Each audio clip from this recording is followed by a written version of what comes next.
Good morning guys. Ayan, bago tayo pumasok, dumaan ako dito sa paborito kong kainan sa Parisan, dito sa harapan sa TV5. 50 pesos lang to guys. Araw-araw kumakain ako dito. Sa 50 pesos mo, marami ng laman at saka taba. At syempre, anli na rin sa bawang, sibuyas, tsaka sili. Yan. Dinamihan ko ng bawang tsaka sibuyas guys. Dinamihan ko paglagay dyan. Napansin ko rin yung kanin nila rito guys. Siksik.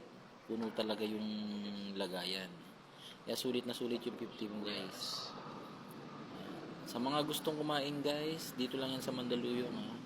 Harapan na TV5 mismo. Lion Street. Yan. 50 pesos lang guys. Solve ka.